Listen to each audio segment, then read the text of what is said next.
Delta voulait acheter jusqu'à 200 avions que Boeing n'a jamais fini par fabriquer. Ce n'était pas une petite idée, ni un prototype oublié. C'était un avion qui pouvait changer des routes, des flottes entières, et la bataille entre Boeing et Airbus pendant des décennies. Il s'appelait Boeing 797, même si beaucoup le connaissaient sous le nom de NMA, le nouvel avion de taille moyenne.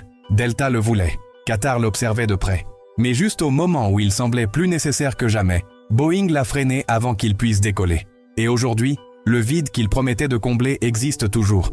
Pour comprendre le mystère du 797, il faut regarder deux avions presque impossibles à remplacer. Le Boeing 757 et le Boeing 767. Ce n'étaient ni pas les plus récents ni les plus spectaculaires, mais ils servaient à quelque chose de très précis. Le 757 pouvait effectuer de longues routes avec un seul couloir et une capacité très utile. Le 767 pouvait traverser les océans avec moins de sièges que les grands gros porteurs, ce qui permettait de voler vers des destinations où un avion énorme aurait été trop risqué. C'était ça, le secret. Ces avions rendaient impossible des routes compliquées, des vols avec une bonne demande, mais pas assez pour remplir un 777. Des routes trop longues pour un 737 traditionnel. Des liaisons transatlantiques plus fines, des villes secondaires qui ne justifiaient pas des avions géants. Pendant des décennies, de nombreuses compagnies aériennes ont exploité cet espace au maximum. Mais le temps a commencé à faire des dégâts. Chaque année, les 757 et 767 consommaient plus que les avions modernes, demandaient plus de maintenance et leurs cabines paraissaient plus anciennes. Et le vrai problème était encore pire. Il n'existait pas de remplaçant parfait. On pouvait utiliser un monocouloir moderne, mais il manquait parfois de capacité ou d'autonomie. On pouvait utiliser un gros porteur, mais sur de nombreuses routes, cela revenait à exploiter trop d'avions. C'est là qu'est né le désir du 797. Boeing a commencé à étudier un avion situé juste au milieu, plus grand et plus confortable qu'un 737, mais plus petit et moins coûteux à exploiter qu'un 787. Pour une compagnie aérienne, ce n'était pas simplement un modèle de plus. C'était un outil pour retirer de vieux avions, ouvrir de nouveaux marchés et gagner de l'argent sur des vols qui se trouvaient dans une zone grise. Et si quelqu'un comprenait ce problème, c'était bien Delta. Delta ne regardait pas le Boeing 797 comme une simple curiosité technique. Elle le voyait comme une solution stratégique. Sa flotte comptait de nombreux 757 et 767, précisément les avions que le NMA promettait de remplacer. Ces modèles avaient été essentiels pour relier des villes et alimenter un réseau rentable, mais ils devenaient aussi une charge. Dans une compagnie aérienne, une petite économie peut représenter des millions. Ed Bastian, le PDG de Delta, n'a pas été subtil. Pendant des années, il a parlé du projet avec une clarté peu habituelle. Il ne ressemblait pas aux dirigeants classiques disant qu'il évaluerait les options. Il ressemblait à quelqu'un qui poussait Boeing à agir. Et en 2019, le chiffre qui a transformé le 797 en une histoire énorme est arrivé. Si Boeing lançait le programme, Delta pouvait être intéressé par jusqu'à 200 unités. 200 avions. Ce chiffre change tout. Ce n'est pas tester une plateforme avec quelques unités. C'est un pari de flotte. Avec 200 avions, Delta aurait pu retirer de vieux appareils, réduire la complexité, unifier la formation, simplifier la maintenance et concevoir des routes avec un outil fait sur mesure. Cela n'aurait pas duré seulement quelques années. Cela aurait pu marquer une décennie entière. Imagine l'avantage, un même avion capable de couvrir une partie du travail du 757 et une partie du travail du 767. Moins de familles différentes, plus de flexibilité pour déplacer les avions entre les routes, une meilleure efficacité sur les vols longs à demande moyenne, plus d'options pour relier les États-Unis à des villes européennes secondaires, sans devoir remplir un avion géant. Pour Delta, le 797 n'était pas un simple achat. C'était une façon de prendre de l'avance. Et Boeing le savait. Avoir une compagnie comme Delta qui poussait, publiquement le projet était presque le rêve de n'importe quel constructeur. Mais Delta n'était pas la seule à observer. De l'autre côté du monde, une autre compagnie aérienne exigeante regardait aussi le jeu. Qatar Airways a toujours eu une relation intense avec les constructeurs. Ce n'est pas une compagnie qui accepte n'importe quoi sans discuter. C'est pourquoi, lorsque Qatar est apparu autour du 797, le projet a gagné une nouvelle couche de tension. Ce qui est intéressant, c'est que Qatar ne semblait pas avoir une position simple. Il y avait de l'enthousiasme, mais aussi des doutes. Pour Qatar, un avion de taille moyenne pouvait servir sur des routes où un grand gros porteur était trop important et où un monocouloir n'offrait pas l'expérience ou l'autonomie nécessaire. Mais l'avion n'existait pas. Il n'y avait pas de données réelles d'exploitation. Il n'y avait pas de cabine finale. Il n'y avait pas de consommation prouvée. Il n'y avait pas de calendrier définitif. Tout était une promesse sur une feuille de calcul. Et pourtant, plusieurs grands acteurs voulaient rester proches du projet au cas où Boeing appuierait sur le bouton. Delta représentait le besoin urgent de renouveler une flotte. Qatar représentait le client mondial, ambitieux, prêt à utiliser un nouvel avion pour ouvrir des possibilités. Si Boeing convainquait les deux, le 797 pouvait cesser d'être une idée et devenir une catégorie entière. Mais le poison caché était là. Plus l'avion semblait parfait, plus il devenait difficile à construire. S'il était trop petit, il ne remplaçait pas bien le 767. S'il était trop grand, il se rapprochait du 787. Si son autonomie était limitée, il perdait des routes. S'il était trop cher, les compagnies aériennes choisiraient des modèles déjà existants. Boeing marchait sur une corde raide. Le Boeing 797 ressemblait à une réponse élégante à un problème réel. L'idée était de créer un avion de taille moyenne, situé entre les grands monocouloirs et les plus petits gros porteurs. Ce n'était pas simplement un 737 allongé. Ce n'était pas non plus un 787 réduit. Boeing voulait quelque chose d'optimisé pour cet espace étrange où les compagnies aériennes avaient besoin d'autonomie, de confort et d'efficacité, sans payer le coût d'exploitation d'un avion trop grand. Sur le papier, c'était brillant. Un coût par voyage inférieur à celui d'un gros porteur traditionnel, mais plus de capacité et de confort qu'un monocouloir. Une cabine plus agréable pour les longues routes. Une autonomie suffisante pour de nombreux marchés transatlantiques. Et une économie pensée pour des routes qui dépendaient autrefois de 757 et 767 vieillissants. Mais les avions ne se construisent pas avec de l'enthousiasme. Ils se construisent avec de l'argent, des moteurs, des certifications, des fournisseurs et des années de patience. Un avion entièrement nouveau peut coûter des dizaines de milliards. Et pour que cela en vaille la peine, Boeing devait démontrer que le marché était énorme. En plus, le 797 devait apporter une amélioration claire par rapport à ce qui existait déjà. Si les moteurs ne faisaient pas un grand saut en efficacité, l'avion pouvait naître cher et rester insuffisant.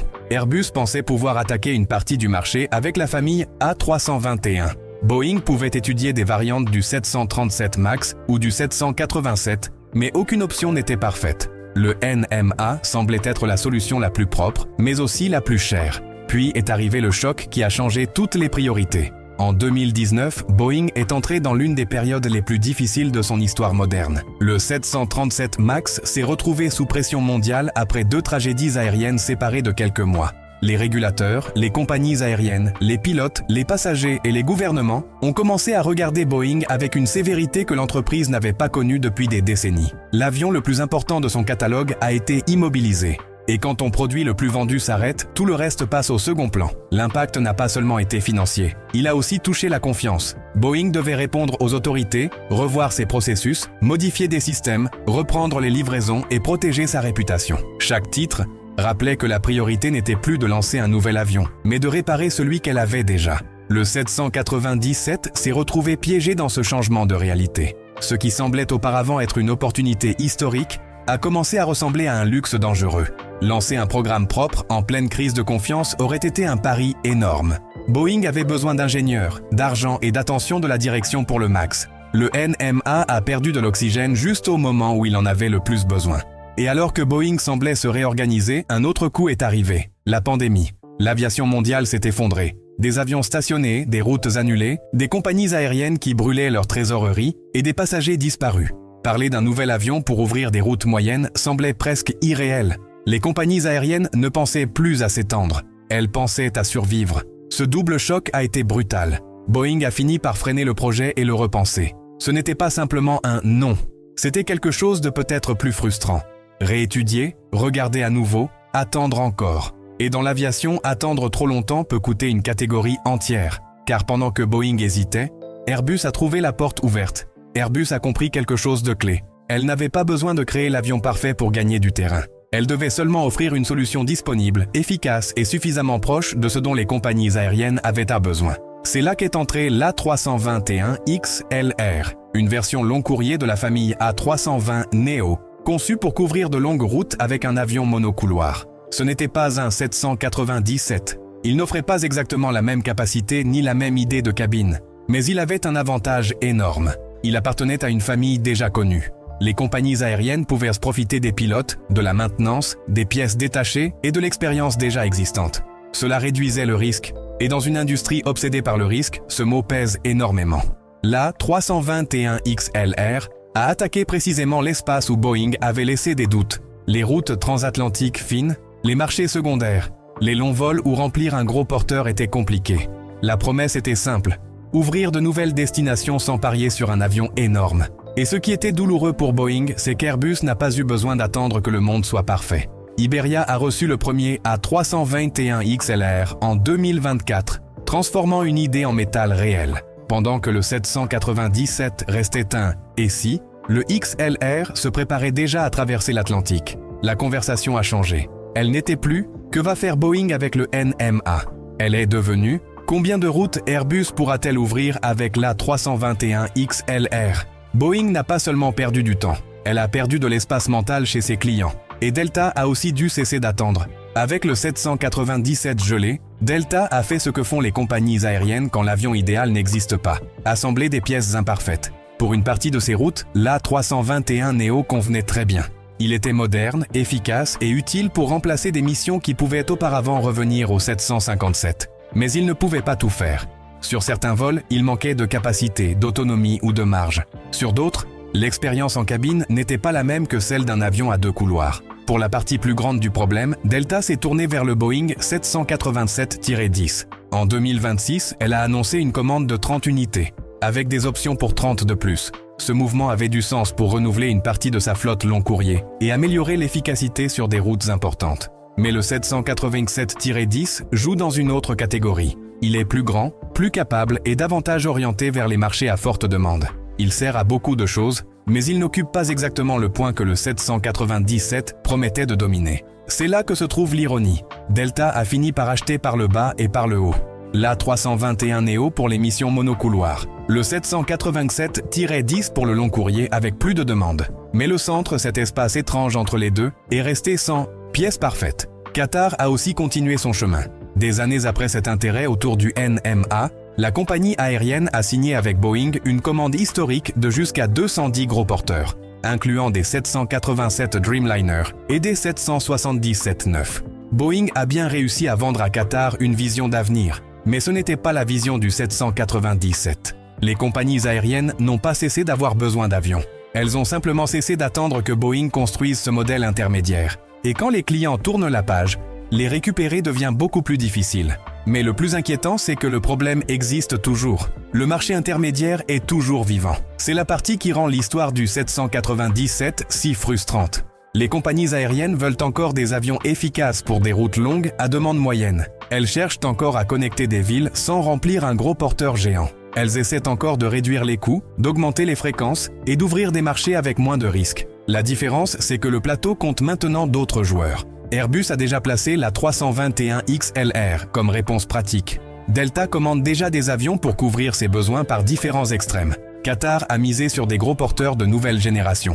Et des startups comme JetZero essaient d'imaginer un avion radicalement différent pour ce même espace, avec des conceptions à ailes intégrées et des promesses d'efficacité qui semblent presque futuristes. Cela ne veut pas dire que quelqu'un va remplacer demain Boeing ou Airbus. Certifier un nouvel avion commercial est une montagne immense. Mais le fait que de nouveaux projets apparaissent dans ce segment en dit long. Le vide est toujours là. Le problème que le 797 voulait résoudre n'est pas mort. Il a simplement changé de main.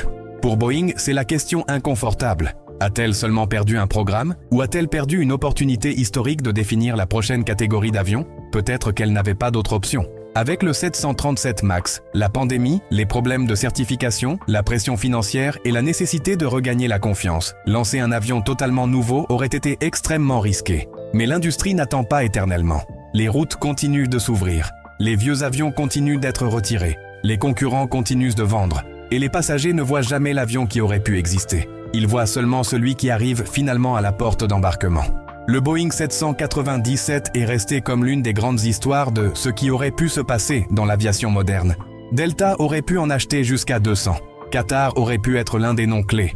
Boeing aurait pu créer le successeur spirituel du 757 et du 767. Mais la crise du MAX, la pandémie et le risque gigantesque de développer un avion entièrement nouveau ont changé le destin du projet. Aujourd'hui, Delta résout le problème avec un mélange d'A321neo et de 787-10. Qatar achète de gros porteurs. Airbus occupe une partie du vide avec l'A320 et un XLR. Et Boeing regarde l'avenir avec plus de prudence que jamais. Peut-être que le 797 n'a pas disparu parce qu'il n'était pas nécessaire. Peut-être qu'il a disparu parce qu'il est arrivé au moment où Boeing ne pouvait plus se permettre de le construire. Et c'est la partie la plus dure de cette histoire. Parfois, le bon avion n'échoue pas parce que c'est une mauvaise idée. Il échoue parce qu'il arrive au moment où l'entreprise qui devait le rendre réel est déjà en train de lutter pour sauver tout le reste.